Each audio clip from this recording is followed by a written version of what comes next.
Tonight on Sports Central. Our year-end recap starts with a look back at the week Old Crimson almost came home. Cougar Soccer earned a 5th straight appearance at the NCAA Championships. We meet the man behind the scenes that helps make it all possible.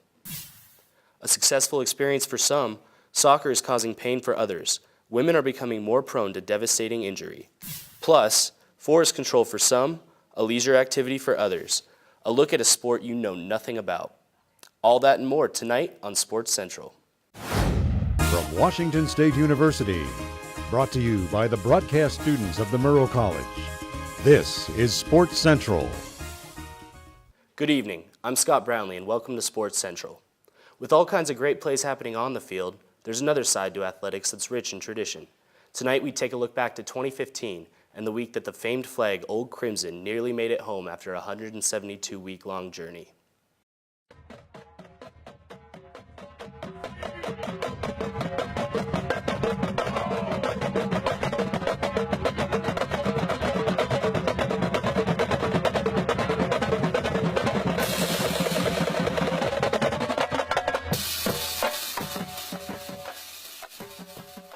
Excitement spread through Coug Nation when news broke that WSU could potentially be the next College Game Day host. The Cougar flag has only made mere appearances on the ESPN entertainment show, which until recently had never considered coming to Washington State University. Students have had an extra bad case of the Mondays here in Pullman today. ESPN has decided to go with Temple as their place to host College Game Day. But I think the Cougs are really going to bring it even more this weekend. Let's see what a few people have to say. Game day is kind of the road show rock concert of college football right now. I think it certainly would have had an effect, and not necessarily a good one. ESPN Game Day is for television. It is not an event that is for the live audience. It kind of dominates the day, and you know what? Stanford-Washington State should be the matchup that dominates the day. And the stadium should sell out, and the broadcast should sound good for that game.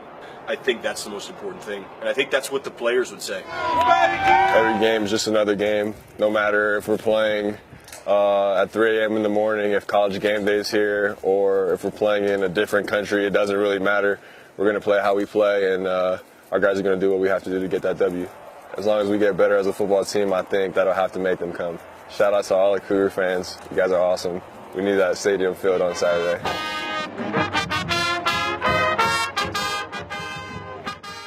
Every player has a reason they play the game, and for Marcellus Pippins, it's his grandma. My grandma on my wristband. I wear pink gloves for every October game for breast cancer for her. She was really close to me. She passed away in 2004. We did a lot of things together. She wasn't really tall, but she was tall to me because I was short. I was like 9 years old. So, yeah, I was really close to her. I talked to her about anything. She taught me how to tie my shoes. I didn't know how to tie my shoes, and she taught me. One time I was in the bathroom, and I was crying because I couldn't tie my shoe, and I really wanted to wear those shoes that day. I'm going to give them a reason to celebrate the win and the after win.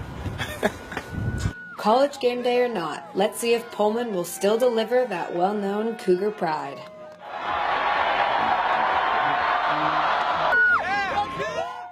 Kelsey, Pullman must have been buzzing. Can you tell me a little bit about what the atmosphere was like on campus? I've honestly never seen the stadium that packed. Fans stayed till the bitter end. They were drenched. They were cheering. It was pretty surreal. Thanks, Kelsey. Fantastic story. Coming up, football isn't the only team on campus to have success this year. WSU Soccer finished 3rd in the Pac-12, and we'll be going behind the scenes with a man who helped make each of their wins possible.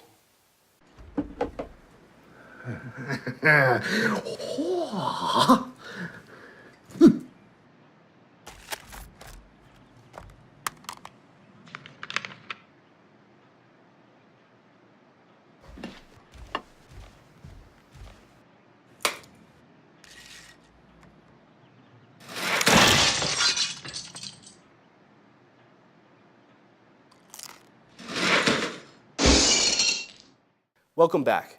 In soccer, equipment managers are often referred to as kitmen. In October, Trevor Williams went behind the scenes with Mike, WSU's very own kitman. Kitmen rise before roosters, or at least the rest of their team. Because I probably won't be home for a while, especially Wednesdays. Wednesdays are long days.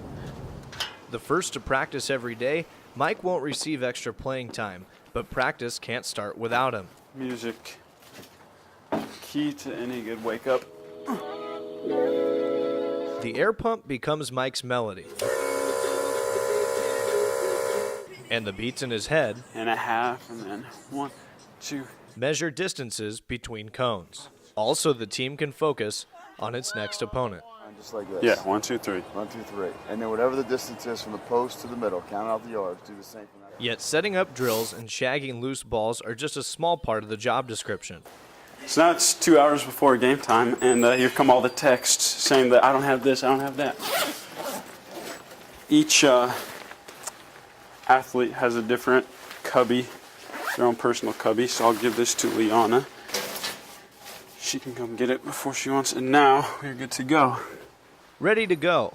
Easier said than done when winning isn't the only thing in the forecast. Take those for the field. But rain or shine, the team expects consistency. And always blue cones on the big possession box. Still, some habits in rain don't mix.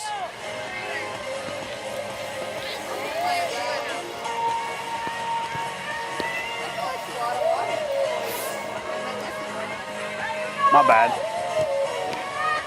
But good kit men have a backup. Dry pennies. Mike looks out for the team, and they notice.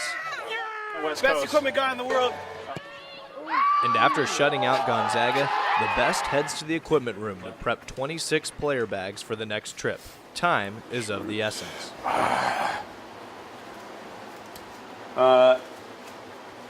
It's always convenient when the socks are turned right side out. That way I don't have to stick my hand in a wet, sweaty sock and turn it right side out. But you know, it's part of the job. Admittedly, though, laundry isn't the glamorous part of the job. No, honestly, before I got this job, I didn't even know how to work my own laundry machine in my house.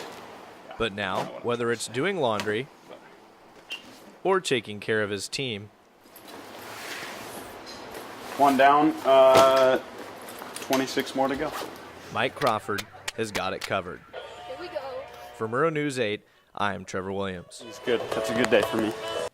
Wow, what a long day. How often does he have to go through that? You know, it's amazing. It's every day, and I hated getting up at 5 just to do that one, but remember, he does it all season long, and he's a student too, so he has homework and classwork to juggle as well, so it's pretty impressive. Well, that's dedication. Thanks for the inside look, Trevor. While fun for winning teams, soccer can also be agonizing on young women. New studies show that women are more susceptible to one of sport's most devastating injuries. When a young athlete collapses and grabs their knee in pain, many immediately expect the worst, an ACL injury. The largest number of anterior cruciate ligament injuries occur among female athletes ages 15 to 20, and is 8 times more likely to happen to women than men.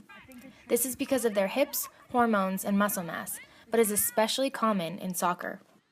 It's often described as a pop, and it hurts really bad at first, but then you feel kind of fine, and you're like, oh, I mean, nothing's wrong, and you can walk on it usually, but in reality, your ligament is torn, and your knee isn't stable.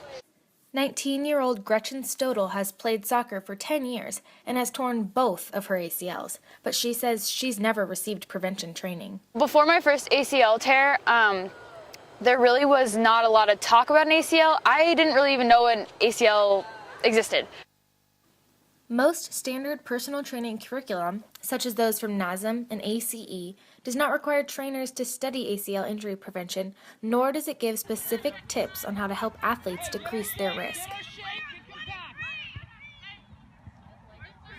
It is brought up from time to time, but there's no strict schooling on it. There's no books that we had to read or any tests that involved around ACL prevention. Studies show teaching women to be lighter on their feet, strengthening their core and legs, and improving overall body control will help decrease the likelihood of this injury. Work on unstable surfaces like balancing, even plyometrics, just getting them into an athletic position with external force helps with rebuilding that proper posture and position. The increasing number of girls participating in sports at an earlier age is contributing to the numbers of injuries, including the intensity and frequency of training. But evidence-based programming can reduce the risk. Washington State University's Dr. Dennis Garcia told me it is not only important that trainers be educated, but that they are educated in specific areas pertaining to the athlete's sport. Reporting for Murrow News 8, I'm Brooklyn Graditi.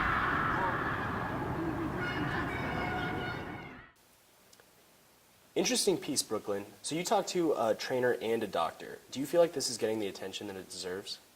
No, I don't. I think that too often people are reacting to the injury rather than taking proactive prevention measures. I also think coaches, trainers, really anyone working with female athletes have a long way to go. Thanks, Brooklyn. We look forward to see how training improves for women in sports. After the break, logging, a job for some, a hobby for others. Stick around, you don't want to miss this.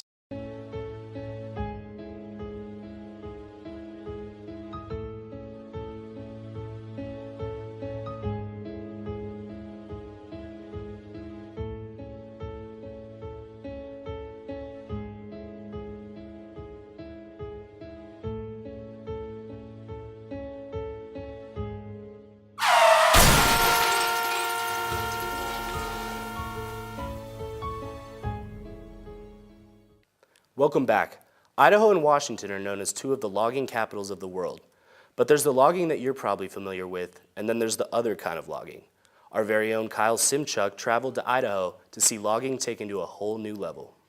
A few miles east of Moscow at the University of Idaho's experimental forest, practice is in session. No need for traditional sports equipment, just a well-sharpened blade and a competitive spirit will suffice. The University of Idaho's Loggers Sports Club is a co-ed team of lumberjacks and lumberjills, or as they call themselves, Vandal Jill, or Vandal Jacks. They compete in woodsman competitions around the Northwest. Former club captain Amanda Chenoweth remembers why she joined. Actually a funny story. So my roommate freshman year was like, join Logger Sports. I did it in California. You should do it with me. And so I was like, Logger Sports? That's kind of silly. And so I did it, and she actually quit, and I continued. The practice course offers a wide range of events, like the vertical chop, the underhand chop, crosscut, and the axe toss. For those into climbing, there's an event for that too, and it's one of Tyler Herdman's favorites.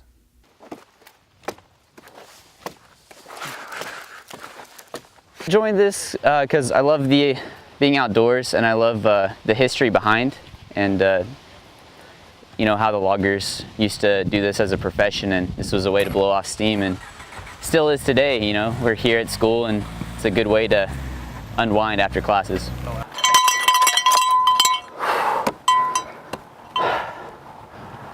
Yeah. It's different than any other type of climbing. A lot of people who are interested in rock climbing will think it's kind of similar, but it's totally different. You get up there on a windy day and the whole pole starts shaking. It's pretty neat. It's a sport with a heightened level of danger. When I was sawing for the first time, I cut my hand from my pointer finger to my thumb. And then during a competition, I saw a guy bring back the saw, and he cut his leg.